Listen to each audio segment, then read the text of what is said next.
ain lam mim. Tadi ain lam mim ilmun, ini ta'allumun. Tulis dalam Rumi pun tak apa, T-A apostrophe A-L-L-U-M-U-N, ta'allumun. Kalau dalam Arabnya ta ain lam mim. Ta'allum ataupun ta'allumun artinya belajar. Macam mana nak tahu ilmu? Dengan cara kedua tadi tu, belajar. Barulah yang terakhir, belajar itu takkan mungkin kalau tidak ada muallimun. Muallimun, mim ain lam. Tulis dalam Rumi pun boleh ya, M-U apostrophe A-L-L-U-M. Itu muallimun, guru artinya. Itulah rahsia mengaji kitab Jawi ni ataupun kitab klasik ni. Sebenarnya asalnya Jawi ni, saya melayukan, saya romanizekan. Inilah rahsianya. Walaupun satu perkataan, tapi kita boleh banyak faham. Contoh ya, ketahuilah, itu bahasa Melayu. Bahasa Arabnya i'lam. Siapa yang tulis guna Jawi ataupun guna Arab, elok dibariskan, letak baris. I'lam maksudnya ketahuilah. Alhamdulillah. Terima kasih mengaji. Alhamdulillah. Kita tulis dahulu bagi nampak ya. Ini sangat penting. Semua subjek, semua ilmu, semua kitab, bila jumpa perkataan ini, beginilah cara memahaminya.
Alhamdulillah, ini lebih jelas ya. Syukur Alhamdulillah. Terima kasih mengaji banyak-banyak. Ini diingat, bukan sahaja mengaji tasawuf, semua ilmu. Bila sampai je perkataan i'lam, bahasnya caranya begini. I'lam, ketahuilah. Macam mana nak mengetahui kalau tidak ada ilmu? Kena ada ilmu. Sebab orang yang tak ada ilmu, dia tak tahu. Satu. Macam mana nak tahu? Dia mesti belajar. Ta'allumun, belajar dengan guru, belajar dengan internet, belajar dengan kitab termasuk. Tetapi untuk ilmu yang lebih tahqiq, kena belajar dengan muallimun, dengan guru. Guru betul-betul. Komputer boleh jadi guru kita, handphone boleh jadi guru kita, tapi ilmu yang tahqiq, yang benar. Contohnya kita belajar membaca Al-Quran, ada perisian untuk dalam internet, dalam CD, pasang CD kita pun ikut a, ba, ta, betul. Tapi apakah ia tepat? Belum tentu. Contohnya sa, dengan zal dengan dha, makhraj hurufnya sama. Sa ujung ni, ujung gigi ni dengan lidah kita ni dilebarkan sikit. Sa, ujung lidah. Sa, cuba sama-sama kita sebut sa. Tempat yang sama keluar zal, cuba zal. Ujung lidah. Ini gigi, ini lidah, ujungnya tu. Sa, cuba sama-sama. Sa, zal, dha. Dha gitu, dha. Kalau siapa yang sebut dha sambil senyum, tepatlah tu. Kalau sebut za, mulut muncung macam ni, itu cara orang Gombak tu. Kalau cara orang Arab, senyum. Nah, sa, sama-sama. Sa, kan saya senyum ni. Sa, zal, dha. Kita kan masa kecil, tidaklah salah guru kita nak bagikan bunyi itu. Kita pun za muncung. Saya ingat lagi mengaji dulu, muncungkan mulut za gitu. Jadi kalau za gitu tu za orang Melayu. Za yang paling tepat gini tu. Za tak payah muncung, dia senyum je. Fa, zal, dha, tak payah ubah. Siapa yang dapat sebut 3 huruf ni dengan keadaan yang sama, itu tepat. Kalau fa betul, zal betul, tiba-tiba za muncung, Allah, itu za Gombak namanya. Ya, baik. Komputer tak boleh hajar tu. Komputer tak boleh hajar. Hatta kalau kita salah pun dia tak boleh tegur. Siapa? Muallimu. Boleh ya? Foto. Antara kebaikan telinga yang berkaitan dengan dunia ialah antara, maksudnya tidak semualah. Kalau kita nak list satu-satu memang panjang. Ini antaranya sebahagian. Min kalau dalam istilah bahasa Arab, min, dan mim itu min tab'idiyah, tab'id ba'd, jadi min sebahagian. Betul. Yang pertama, seronok dengan apa yang didengar. Kalau orang baca Quran sedap, kita pun seronok. Kalau orang baca qasidah sedap, kita pun seronok. Nasyid sedap, kita pun seronok. Itu bangsa dunia. Terus yang kedua, sebagai jalan untuk faham apa yang didengar. Kan saya bercakap ni, faham tuan-tuan, apa yang didengar tu boleh difahami. Baik. Terus antara kebaikan yang berkaitan dengan akhirat pula ialah, maksudnya kalau bab dunia tadi tu tak ada pahala. Tak ada pahala. Sebab ia harus ingat kaedah yang saya sebutkan di sini dahulu. Setiap yang harus niatkan dulu baru dapat pahala. Tolong diingat ya. Setiap yang harus niatkan dulu baru dapat pahala. Saya bagi contoh, minum itu harus, pahala tak dapat, dosa tak dapat minum ni. Tapi kalau saya niat, saya minum ni, suara saya jadi jelas didengar orang, dapat pahala saya. Saya minum ini supaya nanti saya boleh baca Quran dengan baik, dapat pahala. Ya. Sama juga dengan makan. Sama juga dengan tidur. Kalau saya tidur, dapat pahala tak? Dapat dosa tak? Tapi saya niatkan supaya nanti tengah malam saya dapat bangun, dapat pahala. Ya. Sama dengan memasak makjah, keajahan. Memasak tu harus, dapat pahala tak? Dosa tak? Tapi niat supaya suami dapat makan dengan elok, anak-anak keluarga dapat makan, barakah. Itu.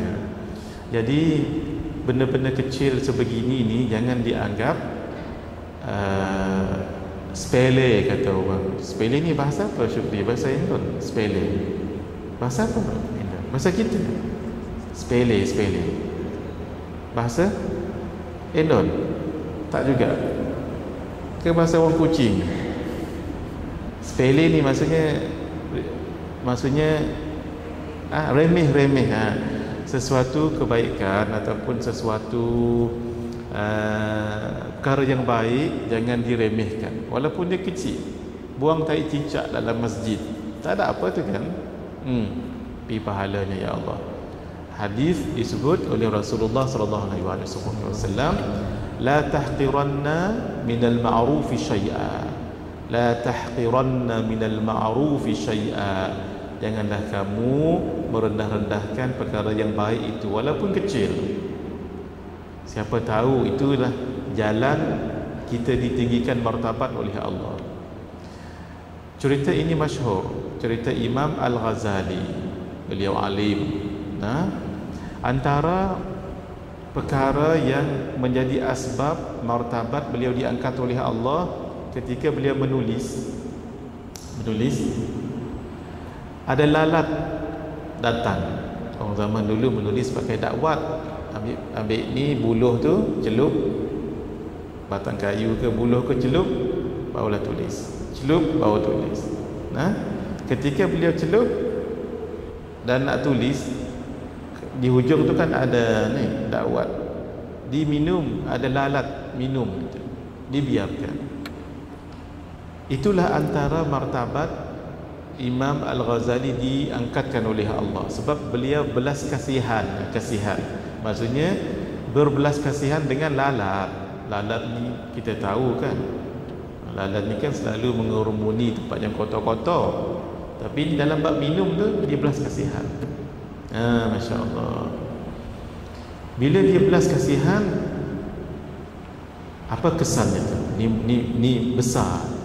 Kesannya ialah ada kaitan dengan hadis Nabi yang lain. Apa dia? Nabi pernah sebut, irhamu man fil ardi yarhamkum man fis sama. Hadis yang lain, yarhamukum man fis sama. Kasihanilah yang di muka bumi, termasuk manusia, termasuk binatang, termasuk pokok-pokok. Binatang tadi termasuk lalat.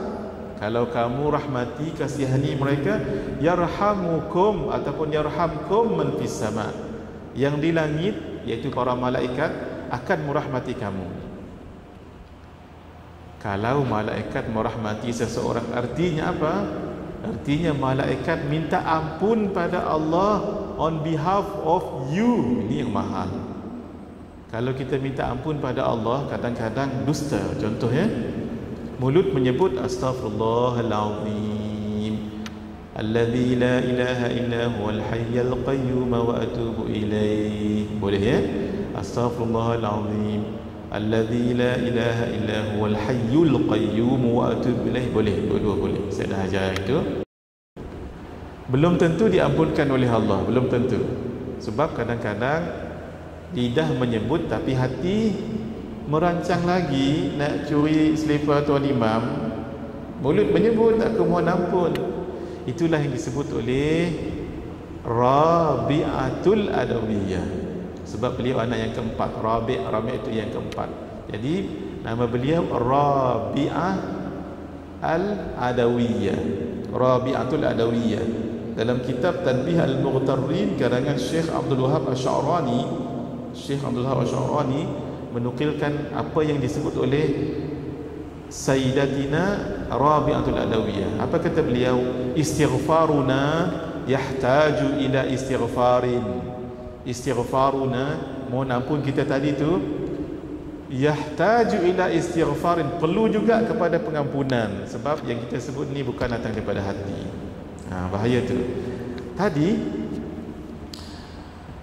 kenapa? Sebab manusia itu dia ghaflah, belum tentu diampunkan oleh Allah. Tapi kalau malaikat minta ampun untuk manusia, diterima tak Allah? Diterima. Ini satu cara supaya dosa kita diampunkan oleh Allah. Macam mana? Kasihani makhluk di muka bumi ni. Bila kita kasih makhluk di muka bumi, malaikat di langit akan kasih kepada kita di muka bumi. Kasihnya malaikat artinya malaikat mohon ampun untuk kita, Allah. Itu satu cara supaya kita dosa cepat diampunkan oleh Allah. Sebab itu kalau buat dosa, tu yang Nabi sebut tu, siapa yang berbuat kesalahan dosa, cepat-cepat bersedekah. Bila kita bersedekah, apa maksudnya? Kasih. Kita kasih pada orang, kita sedekah. Tak kira kita bermasuk dalam tabung masjid pun kira sedekah juga. Maksudnya kita kasih kepada para jamaah. Sebab nanti duitnya nanti digunakan masjid untuk betulkan, baikkan apa yang perlu dibaikkan di masjid. Itu kan kasih tu. Tapi terlebih bagus kalau kita bagi ke orang. Bagi nasi, jual nasi lemak ke, harga berapa ni? Jual ni RM5 ustaz. Khair, fadal, bagi RM7. Keep the change. Jangan RM50. Nanti demam pula nanti. Harganya RM5, bagi RM50, keep the change. Dia ingat dia RM10. Allah, RM50. Nah, tapi kalau tuan-tuan memang begitu, Masya Allah. Sebab tu kalau orang berbuat dosa, cepat-cepat sedekah. Apa dia? Rahmat. Kasih pada budak ni, kasih pada orang penjual ni, pada siapa ni. Bila kasih dengan orang di dunia, apa jawapannya tadi? Yang di langit akan kasih, akan sayang. Siapa yang di langit? Malaikat, bukannya Allah, ya. Sebab Allah ada tanpa tempat.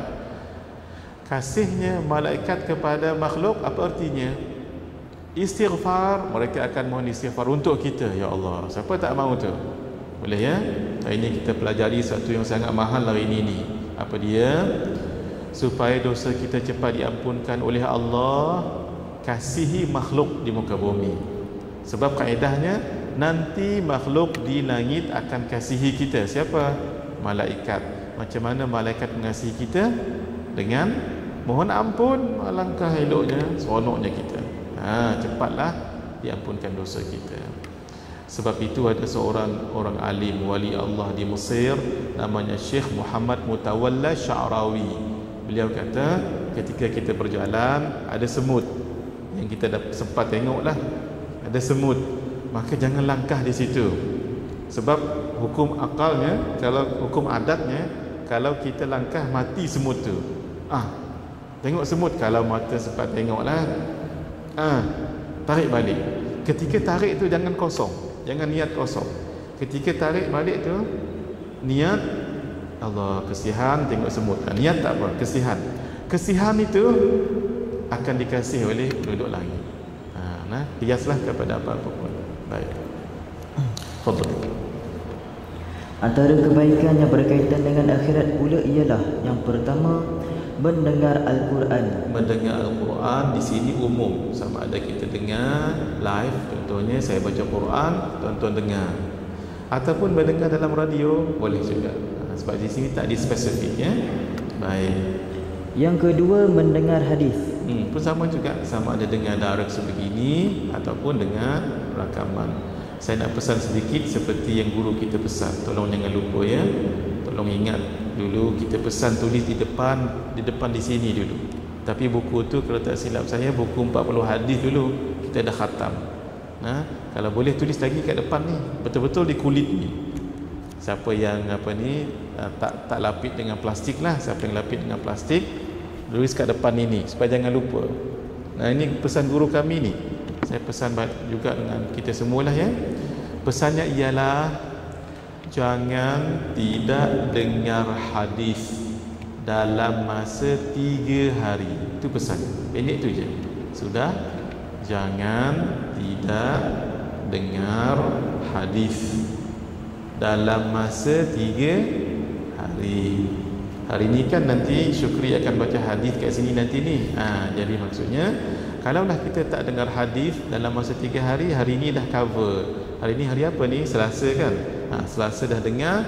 Kalaulah kita tak dengar hadis dalam hari Rabu dan Khamis, kira macam tak mengapalah. Tak mengapa, maksudnya paling kurang dah di cover hari ini. Tapi Jumaat, Sabtu, Ahad, dalam masa 3 hari ni mesti dengar hadis walaupun sikit. Hari Jumaat ke, ataupun hari Sabtu ke, hari Ahad ke. Tapi kalau dengar 3 hari lebih bagus. Itu pesan guru kita. Maksudnya apa ni? Dalam 3 hari ni, dia ada 3. Jangan tak dengar hadis dalam masa 3 hari. Kenapa? Tak dengar hadis dalam masa 3 hari, hati jadi keras. Bila dia keras, kesannya mati. Hati itu mati. Bila hati mati, dia tidak boleh menghayati.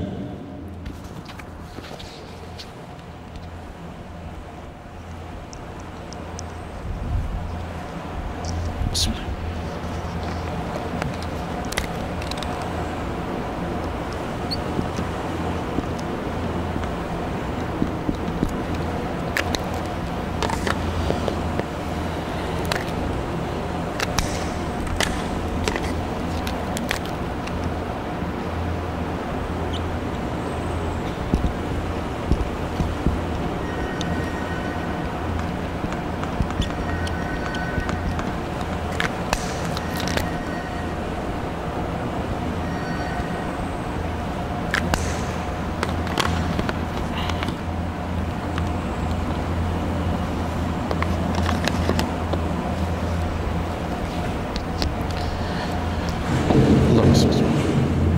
Bismillahirrahmanirrahim. Perkataan bahasa Melayu menghayati itu adalah perkataan bahasa Arab diambil. Jadi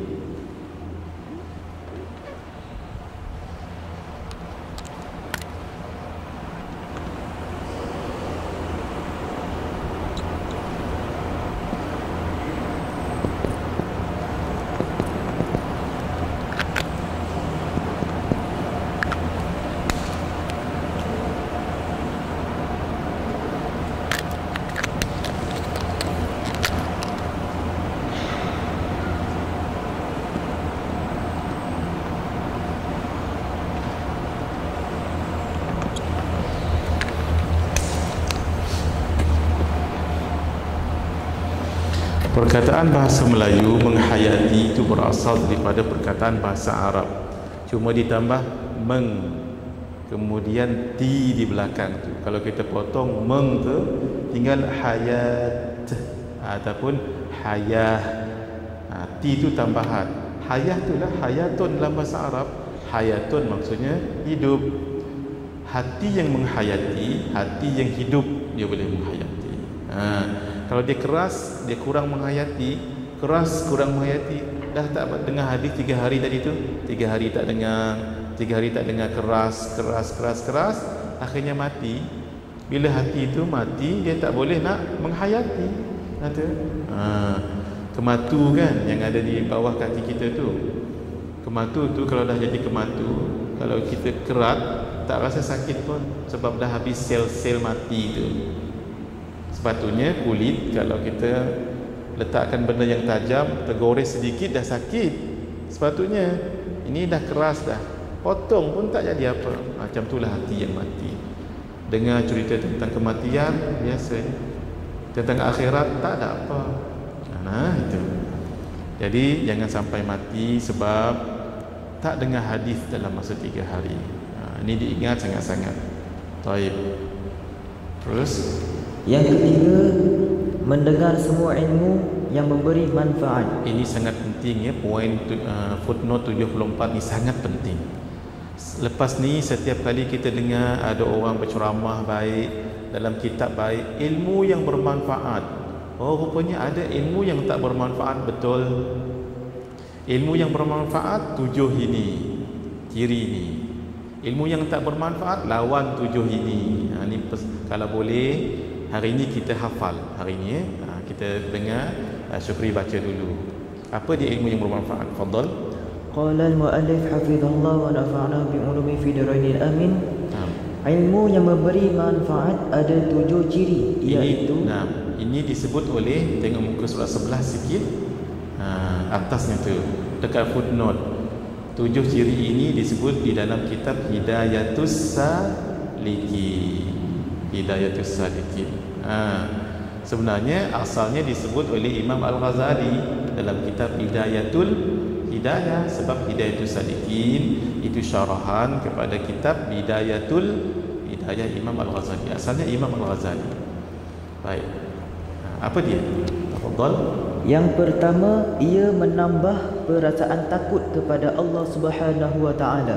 Kita boleh letak garis perkataan takut. Sama-sama kita hafal supaya kita senang nanti. Takut pada Allah semakin dekat pada Allah. Itu kaedah dia. Takut kepada manusia semakin jauh dengan manusia. Takut pada makhluk apapun semakin jauh dengan makhluk. Saya bagi contoh ya. Takut dengan harimau. Takut lari kita. Gajah takut dengan lipas. Ya Allah, saya pun heran ya. Isteri kita lah lipas walaupun apa, tak ada bunyi gigi, jauh lagi pun dah melompat. Kalau tikus tu mungkin kita takut juga harimau ke, tapi tak boleh nak kata perempuan lain dia punya tu ya. Baik. Takut dengan makhluk, lari daripada makhluk. Takut dengan Khaliq Allah, mendekat kepada Allah. Itu kaedahnya. Takut dengan manusia, contoh janji pinjam nak bayar hutang tu RM300, tak banyak mana pun, insya-Allah bulan depan saya bayar hutangnya, saya pinjam RM300. Rupanya dah 10 purnama tak bayar-bayar. Kalau 10 purnama tak apa, 10 bulan nantinya. Akhirnya maaf ni, bila tengok kelibat kawan tu dah lari. Sebab apa? Takut dia tuntut hutang. Maafkan saya ya, hutang ni boleh merenggangkan hubungan. Tolong jaga-jagalah. Hutang boleh merenggangkan hubungan. Walau kita dengan dia okey je, tapi dia segan nak jumpa kita. Sebab yang dia janji nak bayar hutang 1 bulan dulu jadi 10 purnama, 10 bulan. Kadang-kadang maaf ni 10 tahun. Kawan baik ni. Jadi janganlah kerana hutang jadi renggang hubungan. Jadi kalau boleh kita berterus terang lah. Jangan janji-janji sangat, berterus terang. Berterus terang, maaf saya dah janji, tapi nampaknya bulan ni tak apa-apa, bolehlah sepenuhnya, tapi saya bayar dulu 100. Gitu. Kalau bolehlah jangan kosong-kosong sangat. Supaya nanti kawan kita akan datang, kita nak pinjam, senang hati dia. Saya ada kawan macam tu. Kalau dia nak pinjam, senang hati kita dibuatnya. Sebab siapa yang pinjam dengan duit seseorang, yang bagi pinjaman tu pahalanya sangat besar, lebih besar daripada pahala sedekah. Kenapa? Sebab kalau kita sedekah dengan orang, siapapun, belum tentu orang itu memerlukan. Satu. Yang kedua, jangan-jangan sebelum kita dah ada orang dah sedekah dengan dia, tambah lagi duit dia. Tapi orang yang meminjam sudah pasti dia memerlukan. Satu. Yang kedua, kenapa dia jumpa kita tak jumpa orang lain? Sebab dia tahu kita amanah. Meminjam ni air maruah, air muka kata orang ya, air muka. Why should me? Why not others? How many people out there? You can even go dan pinjam, tapi why it has to do with me? Kenapa? Sebab dia tahu kita amanah dan kita tak buka aib dia tulis dekat Facebook, dekat WhatsApp, whatever. Kan besar pahalanya tu. Ada satu hadis ketika Nabi Isra' dan Mi'raj, Nabi melihat ada tulisan di bawah Arash. Siapa yang bersedekah, kalau tak silap saya hadis ni ya, siapa yang bersedekah pahalanya 10, tak dibagi tahu 10 apa. Siapa yang meminjamkan orang lain pahalanya 15. Apa hikmah tadi? Yang saya sebutkan tadi itu. Sayyidatina Aisyah suka kalau orang meminjam, suka sebab dia tahu dia menolong orang yang susah. Satu lagi etika orang yang meminjam, dia terpulang pada niat. Kalau kita pinjam, di awal kita pinjam tu memang niat ikhlas nak bayar, ada hadis menyebut Allah akan bantu dia bayar, whatever, any means, any tools, Allah akan bantu. Tapi siapa yang meminjam, awal-awal niat dia tak nak bayar dululah, ataupun lambat-lambatkan, ataupun bayar ke tak bayar, Allah akan jadikan niat dia tu seperti yang dia niatkan, lambatlah dia bayar. Gitu ya. Silakan berhutang, silakan. Orang kata gali lubang tutup lubang. Jangan gali-gali tak tutup, last-last masuk dalam lubang. Kalau tak masuk badan, masuk kaki. Masuk kaki paling-paling pun terseliuh kalau tak patah sekalipun, naudzubillah. Boleh ya? Dalam hidup memang begitu hadirin. Ada sahabat yang berhutang, ada sahabat yang memberi hutang. Itu biasa. Dalam kehidupan kita tolong menolong. Itulah tadi ya. Memberi pinjaman kepada orang lain. Masya-Allah. Baik. Cerita takut tadi tu. Dah sebab kita tahu kita tak bayar. Tengok kelibat dia pun dah lari. Itu ya, maaf. Sebab hutang ni Nabi tak solat jenazah orang yang berhutang. Kalau hutang dengan bank tu lain cerita ya. Hutang dengan bank, hutang rumah tu dan sebagainya, itu kita adalah ansuran-ansuran ini. Ini maksudnya dengan kawan-kawan ni, tambah kawan rapat lagi.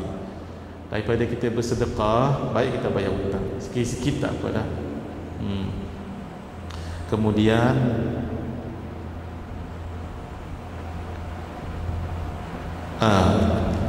antara yang payah juga berhutang ni adik-beradik, antara yang payah juga. Sebab adik-beradik ni kan, kalau jumlah yang kecil tak apa, jumlah katalah 50, 100 tak apa. Tapi kalau ribu-ribu ni, kita kena akur juga. Apa dia? Mesti juga kita tulis. Ini pesan saya lah. Kalau melibatkan ratusan malah belasan ribu, puluhan ribu dengan adik kita, bagi tahu dia, ini Quran yang suruh. Ayat paling panjang dalam Al-Quran surah Al-Baqarah tentang hutang. Nah, memang betul, sebab akan takut terjadi di belakang hari nanti. Nah, contoh kita dengan adik kita, bagi tahu dia, dek, adik nak buat rumah ni, tak apalah, pinjam dengan akak, tak apa, 10,000. Tapi untuk supaya senang kemudian hari, adik pun senang, kakak pun senang, Al-Quran suruh kita tulis dan ada seorang saksi. Tak apa, kita draft.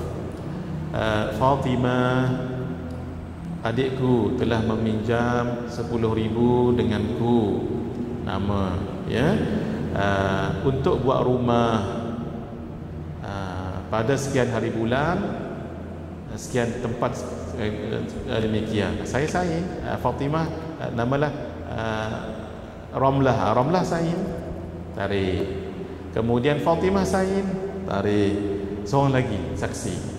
Saksi ni siapa saja yang kita yakin dan orang yang terpercaya. Adik seorang lagi pun boleh, adik, tuan imam pun boleh, ustazah pun boleh, takut adik-adik lain tahu. Kemudian photostat. Yang tadi tu photostat. Untuk ustazah satu, untuk adik satu, untuk kita satu. Kenapa ni? Takut-takut nanti ketika dia meninggal, anak-beranak dia, anak-anak dia akan lepas tangan. Walhal yang wajib bayar tu siapa? Anak-beranak, adik-beradik, anak-anak dia lah, anak-anak saudara kita tu lah. Yang kita ni, this is not my responsible.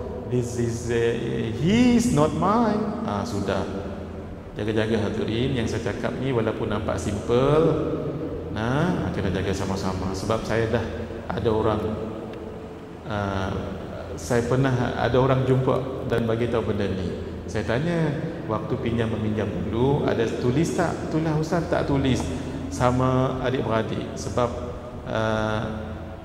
yang ni cerita bab saudara terdekat lah. Suami dia meninggal serangan jantung, meninggal sebabnya sakit jantung. Jadi tak berlepas tangan, isteri lepas tangan, anak-anak lepas tangan. Alangkah eloknya isteri, anak-anak kumpul ni supaya arwah abah kita, arwah ayah kita tenang di alam sana tu. Mari kita kumpul sikit-sikit.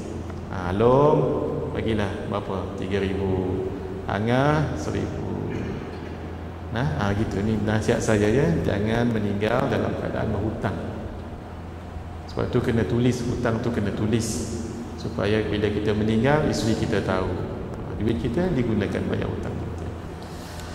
Ini sangat penting hadirin, supaya biar roh kita tenang di alam sana nanti. Sebelum benda ni berlaku, kita ambil berat benda ni. Kalau setakat 50, 100 tu kita tahu adik kita memang orang yang tak berkemampuan, contohnya dia kata pinjam, kita pun pinjamkan 100, dalam hati ni dah siap dah. Kalau adik saya bayar, saya ambil. Kalau dia tidak bayar, saya halalkan. Itu lebih besar pahalanya, itu lebih besar pahalanya. Kalau mampulah. Tapi kalau 10,000 tadi macam mana? Keluar hingus juga dibuatnya. Up to you. Kalau memang kita dah berada, khair. Dia pinjam 10,000, kita kan ada juta dalam bank. Dan kita tahu dia orang yang susah, ya. Kalau dia pinjam, niat elok-elok. Kalau dia bayar, saya ambil. Kalau dia tak bayar, ya Allah, saya halalkan. Itu boleh tu. Niat macam tu boleh. Baik, bismillahirrahmanirrahim. Maaf ya, kita panjang sikit. Bab hutang ni janganlah, Allah tak seronok. Kawan yang rapat macam saya sebut tadi tu, jiwa lah. Kawan yang rapat, saya rapat kita pun jadi segan nak main jumpanya. Kita tak ada kata. Dia main jumpa kita. Walah kita lama dah sayang dengan dia puluh tahun. Bismillah. Tengok Haji Wei Kelantan tak ada saya. Kuat betul Haji Wei dia punya. Bismillah.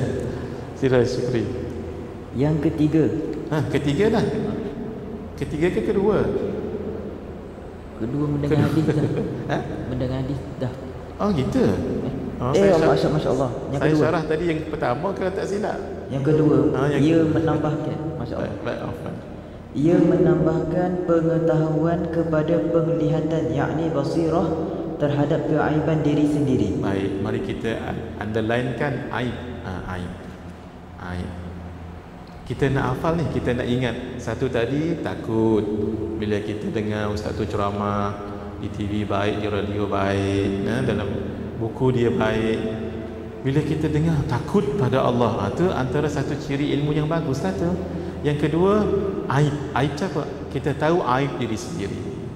Apa kebaikan aib diri sendiri, tapi aib tak akan diketahui kalau basirah tidak terbuka. Ingat lagi yang kita cerita dulu. Siapa boleh jawab? Sama-sama jawabnya. Hati itu ada matanya. Mata bagi hati itu namanya basirah. Yang saya buat dulu yang lengkungan tu. Baik.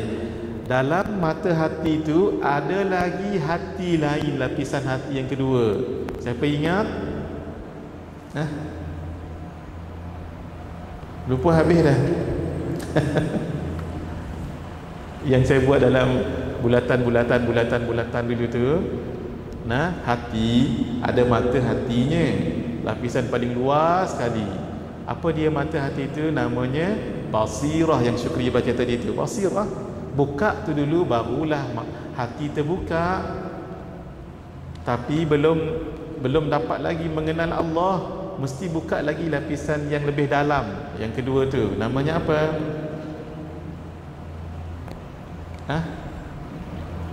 Cuba tuan-tuan tengok dulu yang, ataupun boleh cek dalam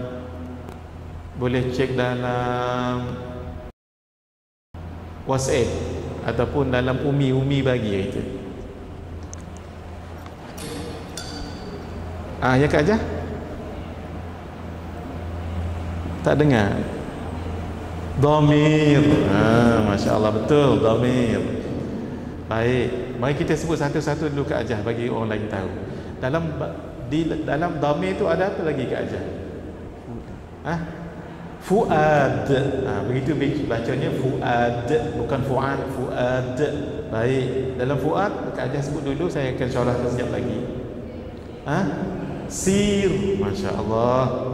Senang hati saya sebab sebahagiannya ada yang tahu. Baik, dalam sir tu ada apa? Latifah. Allah, seronok saya. Boleh nampak ni.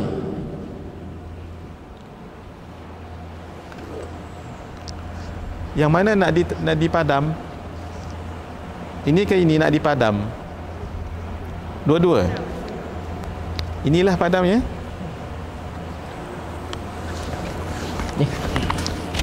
Mana?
Dalam hati kita ini ada unsur batin.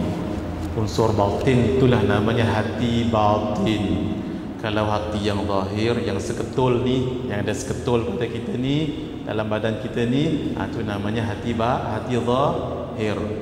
Yang seketul macam buah sanaubar. Sanaubar ni macam buah jantung pisang tu. Sanaubar namanya. Sebab tu kita panggil hati sanubari. Hati sanubari. Yang kita nak cerita ni hati juga. Bukan hati sanubari ni, tapi hati nurani. Hati batin, hati nur. Nah, hati ini ada lapisan lagi. Hati ini ada lapisan dia. Semula ya, hati ada dua. Satu hati zahir, satu hati batin. Hati zahir yang seketul dalam hati kita ni lah, yang ada darah hitam tu. Nah, ada dia warna merah, kemudian ada pembuluh darahnya warna hitam, warna merah. Yang boleh kita pegang tu, sakit hati kata orang, makan obat. Obat tu itu adalah hati sanaubar ataupun hati sanubari. Yang kita nak cerita bukan hati itu, tapi yang pelik pada hati itu ada hati batin. Ini nama hati batin. Hati batin ini ada lapisan dia. Lapisan dia ada 5. Kalau orang yang berzikir kena tahu ni, barulah tahu kita kat tahap mana sekarang. Tadi Syukri baca baru nombor 2 kan. Apa dia? Menambahkan pengetahuan kepada penglihatan hati. Sebab hati itu dia ada mata dia. Ni hati ni, tapi dia ada mata. Mata hati itu dah lapisan paling luas sekali. Matanya tu namanya basirah. Sebab tu kita letak basirah. Kenapa penting basirah ni? Basirah ni penting untuk dia tahu mana baik, mana buruk. Nah, basirah tu untuk dia tahu mana baik, mana buruk. Boleh juga tulis baik buruk ke atas tu ya, boleh juga. Mana baik, mana buruk.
Baik, hati manusia kalau dia sudah terbuka matanya, itulah disebut basirahnya sudah terbuka.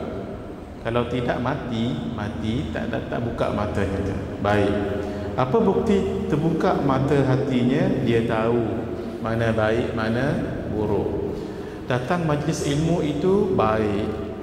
Duduk di rumah saja tak apa nak baik. Buka aurat tak baik, menutup aurat baik, solat baik, tinggal solat tak baik. Itulah peranan basirah. Itu saja. Tapi tak cukup. Kena dibuka satu mata hati lagi, namanya dhamir. Dhamir tadi dia akan suruh, wahai basirah, kamu tahu solat itu baik, lakukan. Itu dia kerja dia. Kamu tahu mengatur orang tidak baik, tinggalkan. Dia suruh buat ataupun suruh tinggalkan. Sudah. Di ketika hati tadi tu, dia pun bagi signal kepada anggota badan. Dia tahu solat itu baik. Dhamir kata buatlah. Lalu dia buat. Maka Fuad menjadi hakim. Fuad tu hakimnya, kamu orang yang baik sebab kamu buat apa yang baik. Tapi ketika orang itu tidak solat, Fuad akan kata kamu orang yang tak baik. Diri sendiri akan kata diri sendiri. Sebab Fuad itu hakim.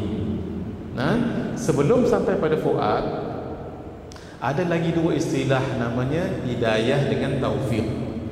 Tuan selalu sebut, demikianlah ceramah saya hari ini, wabillahi taufiq wal hidayah. Baik. Mana datang dulu, hidayah ke taufik? Hidayah dulu baru taufik. Baik.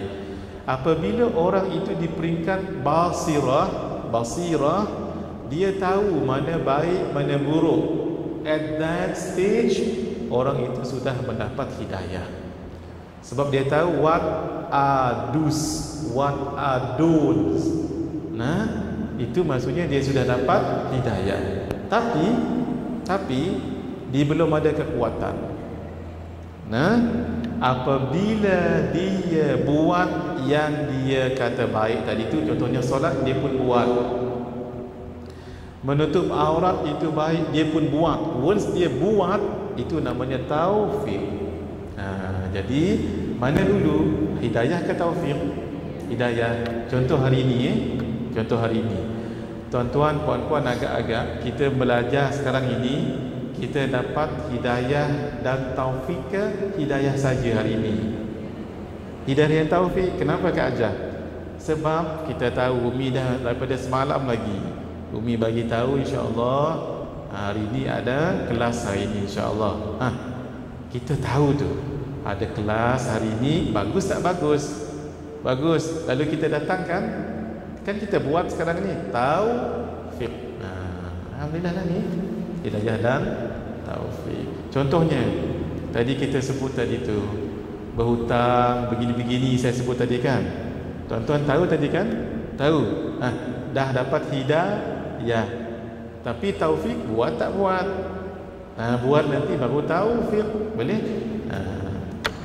Kalau orang Arab, kalau dia berjumpa kita pun minta, ya Syekh, anak ni dan nak masuk college, ada satu kursus. Bila nak berpisah tu, selalunya mereka akan doa waffaqakallah, semoga Allah mentaufikkan kamu, apa yang kamu tahu tu amalkan. Itu maksudnya taufiknya. Baik, barulah masuk Fuad. Ketika orang itu mengamalkan, dia dah dapat taufik tadi kan, ambil solat dah senang. Lalu kata Fuad sebagai hakim, bagus kamu. Tapi kalau dia tak buat sebaliknya, Fuad akan mengatakan kamu bukan orang yang bagus. Yang ini tak boleh dibohong. Setiap diri orang ada tu dalam dirinya, tak boleh bohong. Walaupun mulut dia kata saya orang baik, tapi dia sendiri hatinya tahu tak elok lagi. Sebab tu ada ujian bohong ya katanya. Ada orang putih buat satu mesin ujian bohong. Dekat mana tak tahu. Dia tahu orang tu bohong. Ada juga benarnya tu. Kenapa? Sebab kalau orang tu bohong, dia sendiri tahu dia bohong. Dia akan jadi reaksi mukanya entah macam mana. Yang tu pun bergerak. Hang bohong. Sebab yang ni tak boleh bohong. Yang namanya Fuad, setiap diri kita ni, saya, tuan-tuan, semua ada ni. Baik, walaupun Fuad itu sebagai seorang yang hakim, tapi ada perkara yang dia tak boleh nak ungkapkan juga. Beberapa keadaan dia tak boleh nak ungkapkan juga. Dia kena tolong sir. Saya bagi contoh ya, kan Fuad tu sir bawah tu. Sir tu lebih tajam lagi hatinya. Contoh, tsunami berlaku di Aceh tahun-tahun dululah. Walau kita tahu Aceh kan bumi ulama, bumi yang barakah. Kita pun tengok, ya Allah, Aceh pun kena landa tsunami juga ya. Berapa ramai orang meninggal kat situ. Orang soleh-soleh pun meninggal. Pesantren pun hanyut juga, contoh ya. Kitab-kitab dihanyutkan, contoh. Fuad dia berhenti kat situ je. Kenapa ya? Dia tanya lagi kenapa. Di sinilah pertolongan sir. Sir ni rahsia. Dia tahu benda yang misterius. Sir akan bagi tahu dengan Fuad, tenang wahai Fuad, kamu belajar akidah kan, belajar sifat 20 kan ada namanya qada dengan qadar. Nak sebut qada dulu baru qadar boleh, nak sebut qadar dulu baru qada boleh. Kalau sebut qada baru qadar itu mengikut al-Imam Abul Hasan Al-Asy'ari. Kalau ikut qadar dulu baru qada itu Imam Abu Mansur Al-Maturidi. Kalau saya mengajar sifat 20, saya sebut dua-dua ni, tapi saya personally lebih senang guna qadar baru qada. Qadarnya apa? Qadar ni ketentuan. Bila tu azali. Qada perlaksanaan. Bila tu hadis sekarang. Boleh? Tapi kalau nak guna cara Imam Abu Hasan Asy'ari, itu yang jumhur, ya tepat juga. Apa maksudnya qada? Qada maksudnya ketetapan. Allah dah tetapkanlah benda tu berlaku bila? Sejak azali dengan sifat iradahnya. Sebab tu yang disebut ini dalam pengajian sifat 20 dipanggil ta'alluq tanjizi qadim dengan sifat iradah. Lalu Allah lakukan ia sekarang dengan ukuran tu namanya takdir, dengan sifat qudrahnya dalam ta'alluq tanjizi hadis ni, mengaji sifat 20 bab ta'alluq ni. Kenapa tadi di sini tetap, di sini ukuran? Ini untuk pendapat yang pertamanya, qada baru qadar. Qada Allah dah tetap dah kita mengaji kat sini ni. Bila ni? 50,000 tahun sebelum ada langit dan bumi ni, ataupun sebelum itu lagi sudah. Itu baru dah tetap. Sekarang kita qadar sekarang ni. Qadar maksudnya ukuran. Ukuran maksudnya apa? Ada beberapa waktu, ada beberapa qadar. Jadi kita mengaji nanti insya-Allah 10-15 habis. Kan kita duduk sekarang ni mengaji. Berapa qadarnya tu, ukurannya tu? 10-15, 10-20, 10.5. Macam tu. Boleh? Jadi qada dulu baru qadar. Allah sudah tetapkan kita hidup di dunia ini. Itu apa tu? Qada, tetapkan. Boleh? Berapa qadarnya? Di dunia kan hidup sekarang 60 tahun, 70 tahun, itu nama qadar. Jadi itulah dia kenapa qada dulu baru qadar. Mengikut siapa tadi? Imam Abul Hasan Al-Asy'ari. Kalau ikut Imam Abu Mansur Al-Maturidi, saya lebih senang pegang pendapat ini. Qadar dulu baru qada. Tapi qadar ni adalah ketentuan. Allah dah tentu dah yang kita akan berada di sini ni. Kita ni bila ni? 50,000 tahun sebelum kejadian langit dan bumi. Qada pelaksanaan, kan sekarang kita majlis ilmu sekarang ni. Allah laksanakan sekarang. Boleh? Jadi tuan-tuan nak sebut qadar betul. Qadar, qada betul. Boleh nak? Baik. Silakan Syukri. Yang ketiga. Belum habis lagi. Maafkan saya. Sir tadi bagi tahu dengan Fuad, wahai Fuad, kamu tahu ke Allah sudah tentukan 50,000 tahun. Sesuatu itu akan berlaku. Sebelum berlaku 50,000 tahun Allah dah tentukan azali dulu. Itu namanya sir bagi tahu. Bahawa latifah tu orang tu memang kenal betul-betul dengan Allah. Ni payah kita nak ni lah. Ni para nabi, para aulia gitu kan. Diingatlah ada 5 lapisan hati. Lapisan paling luar tu lah namanya mata. Buka dulu mata tu. Mata hati tu namanya basirah. Dalam lagi ada dhamir, dalam lagi ada fuad, dalam lagi ada sir, dalam lagi ada latifah, dalam lagi ada wallahu alam. Sakat tu dia belajar ya. Kalau ada lagi bagi tahu saya. Fadal. Yang ketiga, ia menambahkan ilmu pengetahuan tentang beribadah kepada Allah Subhanahu wa taala. Kita underlinekan beribadah supaya senang kita hafal. Bila kita dengar ustaz tu bercakap, semakin kita nak beribadah. Ingat hari tu kalau amalan alim ulama pada 10 Asyura tu, apa dia malamnya tu dibaca ayatul kursi. Kursi 360 kali. Tapi setiap kali nak baca Ayatul Kursi, baca dulu basmalah, Bismillahirrahmanirrahim. Ada amal tak malam tu? Malam Ashura itu, 10 Ashura tu, 10 Muharram tu.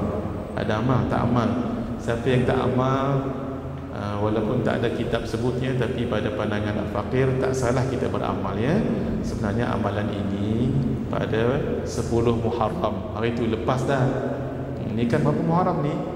20 Muharram ini. Tapi baru hari ini tahu, tak apa, boleh amal. Kalau bagus sekali ya, pada 10 Muharram, tolong diingat ni untuk tahun depan. 10 Muharram malamnya tu bermakna daripada maghrib sampai subuh, khatamkan Ayatul Kursi 360 kali. Setiap kali baca tu, bacalah basmalah, Bismillahirrahmanirrahim, Allahu la ilaha illa huwal hayyul qayyum, sampai wa huwal aliyyul azim. Habis satu kan, Bismillahirrahmanirrahim, Allahu la ilaha, sampai 360 kali. Waktunya maghrib sampai subuh. Ini untuk tahun depan ni. Tapi kerana baru hari ni tahu, tuan-tuan khatamkanlah. Saya shortkan ya, kerana baru hari ni tahu kan, khatamkan 360 kali Ayatul Kursi. Sebelum setiap kali bacanya, baca Bismillahirrahmanirrahim, bacalah. Sementara kita masih ada umur ni, mudah-mudahan sepanjang tahun itu kita dijaga oleh Allah dengan berkat Ayatul Kursi. Sebab tu kita baca 360 kali, sebab setahun ada 360 hari. Sudah boleh diingat. Amalan pada malam 10 Muharram, maksudnya hari itu hari 9, malamnya tu maghrib sampai ke subuh. Kalau boleh ya, usahakan khatamkan 360 kali Ayatul Kursi.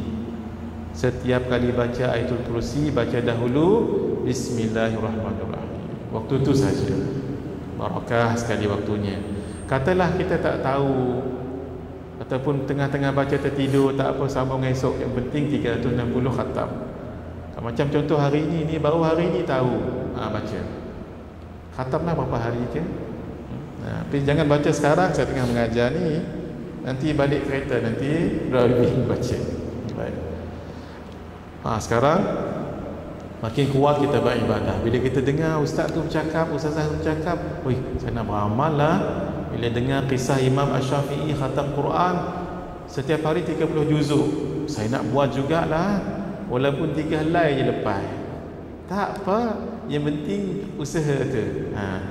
Semangat nak beribadah. Itu yang keberapa Syukri? Yang ketiga. Terus yang keempat? Yang keempat, ia mengurangkan kesukaan kepada dunia. Kita gariskan kurang. Kurang. Tak apa. Kurang, jangan kurang akhirat pula, kurang dunia. Dulu maaf ya, maaf, ada duit lebih sikit, maaf ni, bukanlah salah ya. Kita selalu ingat nak travelling, nak pergi overseas, nak melancong sana sini, bagus ya, alhamdulillah, tak apa kalau ada duit. Tapi alangkah eloknya yang tu letak nombor 6 ke, first apa? Umrah. Gitu. Setiap tahun buat umrah gitu. Ubah yang lebih pada dunia tu kurang-kurangkan kepada yang akhirat, gitu ya. Jangan pula tuan-tuan tak pergi melancong lepas ni, silakan, tak salah. Tapi mana yang lebih prioritinya umrah, gitu. Saya sangat takut apa yang guru kami Syekh Nuruddin sebut. Kata begini, kata beliau, orang yang tak pergi masjid tu memang zahirnya dia tu sibuk, exhausted dengan kerja. Tak apalah tu, memang nature-nya macam tu. Tapi jangan sampai masjid tak mahu tengok muka dia. Allahu Akbar. Tu yang saya takut sekali. Dia selalu tak pergi masjid. Memang tengok keadaan dia, memang dia sibuk, dia memang sibuk. Maksudnya dia tak pergi masjid tu, bila dilihat zahir memang dia sibuk, tapi takut masjid, kapet masjid, mimbar masjid tak mahu nak tengok muka dia. Tu kita takut tu. Sama juga, selang 3-4 buah rumah kita tu sebenarnya ada orang saleh situ, ada wali Allah kat situ tu. Sampai dia meninggal, kita tahu dia tu orang yang special, istimewa. Tangguh tak apa semula. Semula 20 tahun duduk dengan dia, meninggal syekh itu. Allah baru kita menyesal. Tuan-tuan, memang mungkin kita sibuk ya zahirnya, tapi yang kita takut Tok Wali ni tak mahu tengok muka kita. Tu yang kita takut tu. Sama juga Makkah Madinah. Memang kita macam nak pergi tapi tak juga pergi. Takut Makkah Madinah tak mahu tengok muka kita.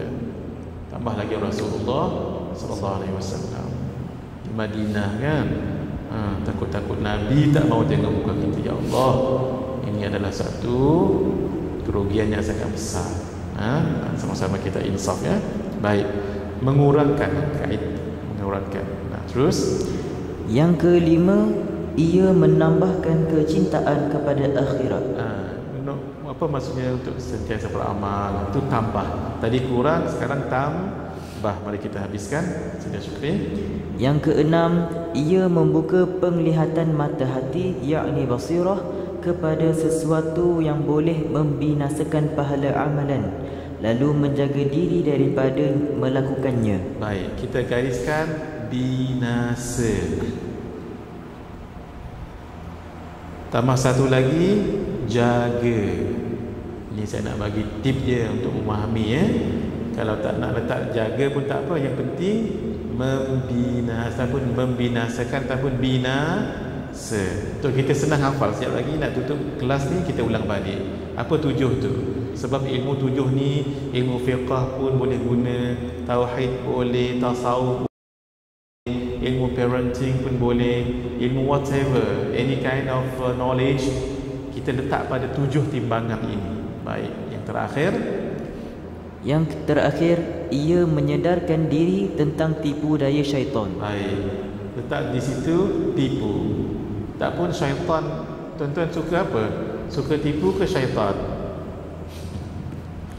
Soalan ni macam tulang perangkap je ni. Tuan-tuan suka apa? Suka tipu ke suka syaitan? Kalau saya suka tipu, sebab saya tak suka syaitan. Kita letak situ apa tu? Tipulah ya, tipu. Baik, boleh kita ulang sama-sama? Pertama sekali, takut. Yang kedua, basirah. Yang ketiga, ibadah. Yang keempat, kurang. Kelima, tambah. Yang keenam, binasa. Terus jaga diri. Kemudian yang ketujuh, tipu. Baik, mari kita tutup sama-sama. Sudah? Tutup sama-sama. Jangan tengok. Tengok papan putih kita ni sama-sama. Saya pun test juga ni. Baik, ada 7 ciri ilmu yang bermanfaat. Hurai sendiri ya, hurai sendiri. Tapi kita tahu keyword dulu. Yang pertama, yang kedua, apa? Takut.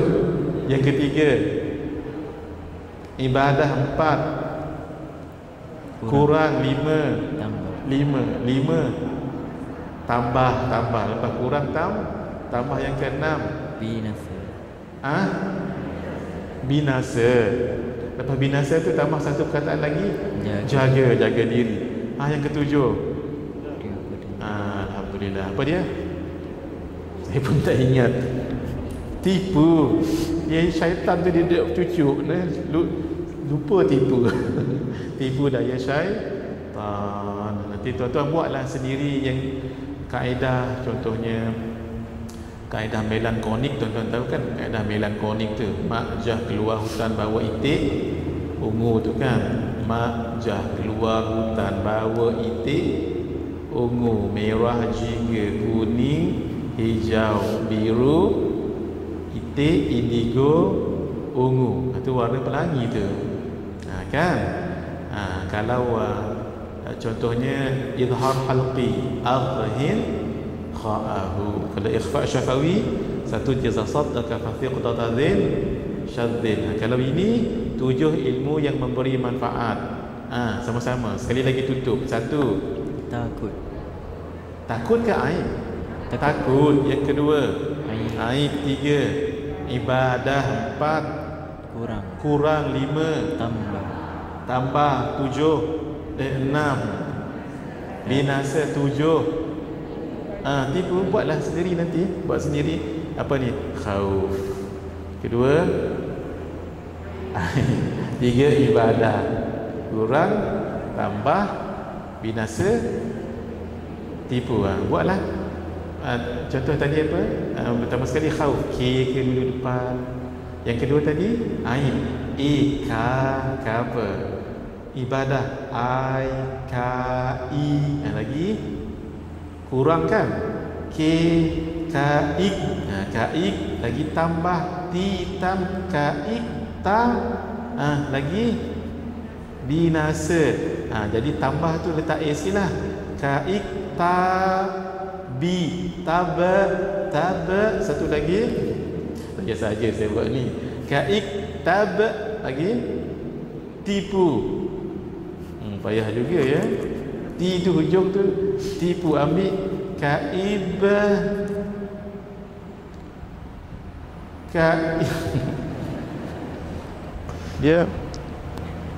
Dia kalau benda bid'ah memang payah. Khauf.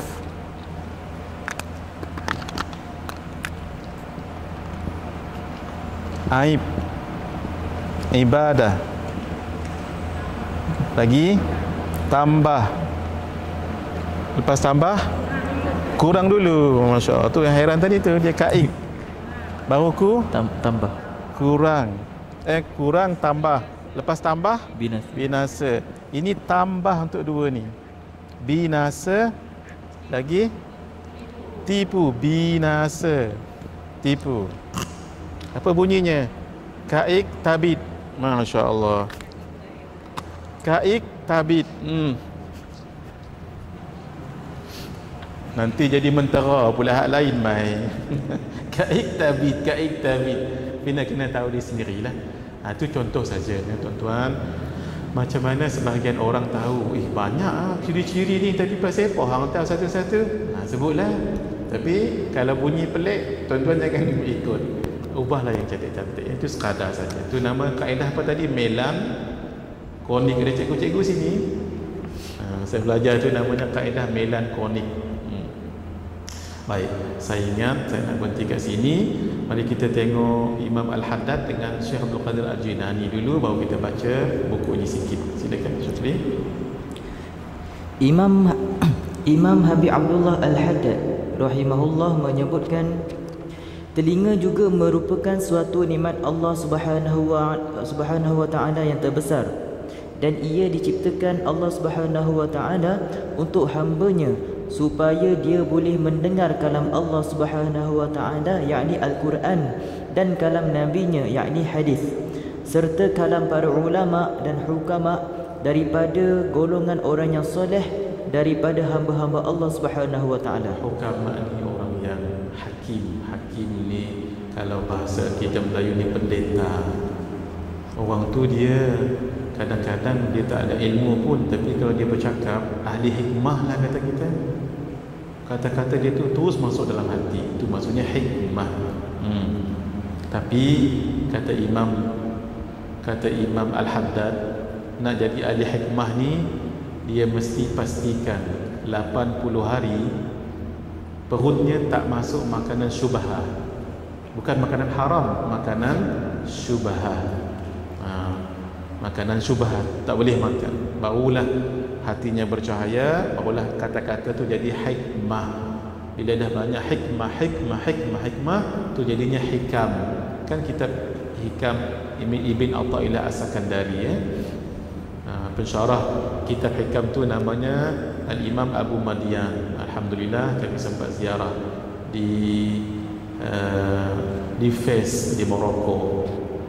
Kalau ada, saya syurkan ya, kalau tuan-tuan, puan-puan, ta'ajah, ma'ajah, kalau ada rezeki lebih antara negeri ataupun negara yang boleh kita ziarah, Morocco, saya syurkan Di situ ramai para ulama dan para wali-wali Allah yang besar-besar, termasuk yang tuan-tuan amal sekarang ni, Dalailul Khairat yang Ustaz Azri, guru kita ya, Ustaz Azri dah terjemahkan itu di Marrakesh. Alhamdulillah, Syekh Al-Jazuli saya sempat khatamkan Dalailul Khairat tu di makam beliau. Di makam beliau. Alhamdulillah. Antaranya yang khatam Dalailul Khairat ni Ustaz Fawaz. Ustaz, siapa yang mengajar kita kat sini hari Rabu kalau tak silap? Ustaz Fawaz. Ustaz Fawaz kan? Ustaz Fawaz. Fawaz Majjan. Sebut nama ayah baru teringat. Ustaz Fawaz Majjan. Dia ikut kami sekali hari itu 20 orang dengan Ustaz Yusaini pergi ke Morocco. 20 orang dalam masa 2 minggu. Kami ziarahlah semua, maksudnya tempat-tempat ulama yang besar-besar tu, antaranya Syekh Al-Jazuli, Imam Al-Jazuli. Cuma wallahu alamnya, alhamdulillah yang khatam bersama dengan kami tu, kata silap saya 5 orang yang khatam. Termasuk saya Al-Faqir dan Ustaz Fawaz Majjan. Kemudian ustaz-ustaz lain, Ustaz Ahmad Salahuddin. Tak ingat lagi, kami ada 5 orang. Sebab waktu tu sebenarnya kami santai rehat di hotel. Kami dah baca dah di situ. Tapi kerana ikut program, tuan-tuan, salah satu yang boleh kita pelajari dalam bab musafir ni, kalau ada orang dah rancang program, sebolehnya kita ikut. Jangan kita berpecah ya. Sebolehnya kita ikut. Lepas tu ada masa yang terluang, kan tu masa santai, nak buat apa pun boleh, cari barang pun boleh. Ketika itulah kita selesaikan urusan kita. Sebab itu dalam permusafiran kena lantik seorang ketua, dan jangan peningkan kepala dia. Ikut apa yang disuruh, apa yang ni ikut saja. Saya sebenarnya ketua kami Ustaz Yusaidi, bila sampai kat situ terhad sangat masa. Cepat-cepat baca, saya baca tak habis. Rasa sedih juga hati saya. Tapi ikut ketua tu wajib. Jadi kata ketua kami, kita akan berangkat untuk program lain. Kena ikut. Wajib taat supaya ada keberkatan. Nanti bila ada masa free, itu pulang pada kita. Tu yang kami dapat khatam tu. Bila masa free tu duduk di hotel, saya bagi tahu dengan ada pelajar kita di Morocco, saya kata tolong bookingkan cab taksi, saya nak pergi khatamkan di situ. Saya tanya kawan-kawan siapa nak ikut. Alhamdulillah 1 kereta kami. 2 kereta ke 1 kereta. Itulah dapatlah kami khatam. Alhamdulillah. Tuan-tuan, kalau boleh, antara tempat yang boleh dilawati selain Makkah Madinah ni, maksud saya ni Morocco. Situ Allah lainlah, kerohanian dia lain. Kerohanian dia lain. Bila kita baca, sama juga di Fes dekat Al-Qurawiyin, ada satu universiti namanya Jami'ah Al-Qurawiyin. Di situ ada satu kubur ulama dan wali besar yang mengarang salawat Fatih. Allahumma salli ala sayyidina Muhammadinil Fatih lima ughliq wal khatimi lima sabaq nasiril haqqi bil haqq wal hadi ila siratil mustaqim wa ala alihi wa sahbihi haqqa qadrihi wa miqdarihi azim. Itu kalau ada bertemu dengan masalah-masalah kereta pangkit ke, ataupun kunci hilang ke, apa-apa masalah, baca salawat itu. Namanya salawat Al-Fatih. Ada kuburnya di situ. Kita baca di situ untuk ambil barakah. Itu hadirin, kalau boleh ya. Dalailul Khairat itu bagus. Kalau siapa yang belum mengamalkan, amalkan Dalailul Khairat itu. Kalau kata nak ijazah, insya-Allah kita boleh bagi ijazah, insya-Allah ya. Kita rancang kita guna buku Ustaz Hazri kita, kita ijazahkan. Baik, nanti maksudnya beli saja buku tu, kita ijazahkan itu saja, tak perlu baca depan dengan belakang saja sebab panjang. Allah lainlah, saya tempat pergi ke tempat beliau menulis salawat itu. Tempat tu memang betul-betul macam sekarang, ya Allah, terbayang saya. Bilik tempat beliau menulis salawat tu macam betul-betul kedudukan macam ni sekarang. Ni tingkap tuan-tuan, cuba tengok sekejap tu, belakang tu betul-betul sini. Tapi bilik tu dekat universiti, dekat asrama pelajar lelaki, tak dibuka, tak diizinkan buka. Jadi siapa nak ziarah, duduk di sini sajalah. Kami baca sebahagiannya di situ. Tapi baca khatamnya dekat kubur beliau. Dalam bilik ni ada lubang-lubang, Beliau bila menulis tu, lepas dia menulis, kertas orang zaman dulu kan, dibuat lubang, buat macam tu, letak lubang tu. Allah, ilham Allah bagi, mana ada rujukan apa-apa, Allah bagi ilham, tulis. Salawat beliau tu luar biasa, sampai sekarang dibaca orang. Dalailul khairat. Kita habiskan dulu. Semuanya itu adalah jalan untuk mendapatkan pelbagai faedah dan manfaat dalam menempuh perjalanan yang diredai Allah Subhanahu wa taala, serta menjaga cara hidup yang akan membantunya dalam urusan akhiratnya. Bila kita guna telinga dengan baik, dengan Quran, dengan hadis, dengan kalam ulama, kadang-kadang hadirin, bila kita dengar kalam ulama tu, itu rahsia sebenarnya.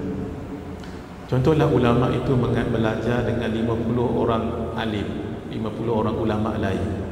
Jadi keberkatan 50 tu terkumpul pada ulama tadi tu, dapat kat kita. Itu penting kita dengan orang-orang alim, orang-orang wali-wali Allah, orang salih bercakap, walaupun sikit dia bercakap, tapi berkat tu mengalir. Yang terakhir, Syekh Abdul Qadir Al-Jilani menasihatkan, dawim ala sima'il mawa'idh fa innal qalba idza ghaba 'anil mawa'idh 'ami. Selalulah mendengarkan nasihat-nasihat yang baik, kerana sesungguhnya hati ketika kosong daripada nasihat-nasihat yang baik akan buta. Bila buta, tak terbuka lah basirah. Jadi yang basirah ni kena buka. Kalau tak dia jadi buta. Saya sebenarnya ada urusan agak penting juga, jadi saya mohon maaf. Kitab ni kita tangguh dululah bacanya. Kita berhenti kat sini, kita akan sambung minggu depan insya-Allah. Maaf semua ya, syukur jazilan, syukri sanggup juga beliau datang. Dia nak mengajar ni, jauh pula Batang Kali tu. Itulah hadirin, mudah-mudahan Allah rahmati beliau ya. Kita doakan beliau, masya-Allah sanggup hadir untuk bersama majlis kita ini. Maaf semua, kita setakat ni dulu, kita sambung lagi insya-Allah akan datang. Bismillahirrahmanirrahim. Alhamdulillahirabbil alamin, wassalatu wassalamu ala asyrafil anbiya'i wal mursalin wa ala alihi wa sahbihi ajma'in. Allahumma inna nas'aluka ilman nafi'a wa rizqan thayyiban wa amalan salihan mutaqabbala. Wa sallallahu ta'ala wa sallam ala sayyidina Muhammad wa ala alihi wa sahbihi ajma'in. Walhamdulillahirabbil alamin. Mohon semua sekali kita baca Fatihah khusus untuk pak cik saya ya. Kira sepupu atasnya, beliau meninggal semalam dalam tidur pukul 4 lebih pagi. Itu yang saya teringat sangat. Tuan-tuan janganlah lupa amalan yang kita bagi hari itu. Ingat tak? Amalan sebelum tidur. Kalau kita meninggal dalam tidur, insya-Allah kita akan dikira sebagai meninggal dalam keadaan fitrah. Meninggal dalam keadaan fitrah. Bila fitrah tak berdosa, beliau bangkit, kata suami isterinya, saya call isterinya pukul 4 pagi gitulah, pergi ke bilik air, alhamdulillah dapat bersihkan diri semua sekali. Kemudian bila tidur balik, bila tidur tu dalam 4 lebih, isterinya dengar macam suara kuat sangat, bukan macam dengkur tu kata orang, suara mau memutuskan ni kan, dia dicabut nyawa ketika itu. Sebenarnya waktu tu dah tak ada dah, walaupun dia tak ada apa semua sekali. Itu hadirin, kita tak tahu tu. orang yang sangat baik, selalu menolong orang, dan Allah tunjukkan di kampung kami semalam hujan pagi. Bila urusan nak mengkebumikan dan urusan jenazah apa semua sekali, pukul 10 tu hujan berhenti. Tiba-tiba hujan tu berhenti. Sampailah dikebumikan selepas Zuhur. Lepas Zuhur sana awal pukul 12 lebih. Cantik harinya tak hujan, sehingga urusan gali kubur, menanamkan cantik sekali. Nah, kemudian kami buat tahlil.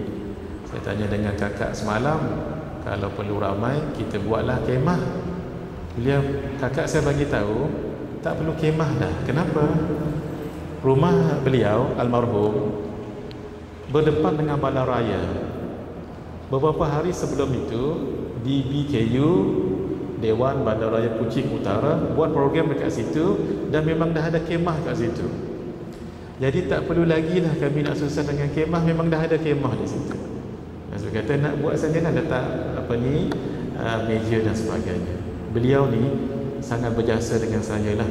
Sejak saya kecil dulu saya mengaji di sekolah agama, beliau lah yang hantar dengan motosikal.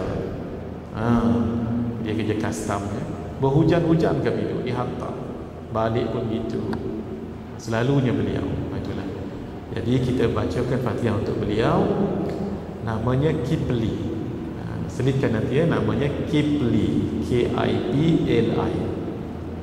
Bismillahirrahmanirrahim. Ala hadhihi niyyah wa ala kulli niyatin salihah. Kita khususkan sedekah Fatihah ini untuk almarhum Kipli. Al-Fatihah. A'udzu billahi minasyaitonir rajim. Bismillahirrahmanirrahim. Alhamdulillahi rabbil alamin. Ar-Rahmanir Rahim. Maliki yaumiddin. Iyyaka na'budu wa iyyaka nasta'in. Ihdinas siratal mustaqim. Siratal ladzina an'amta 'alaihim ghairil maghdubi 'alaihim waladdallin. Wassalamualaikum warahmatullahi wabarakatuh.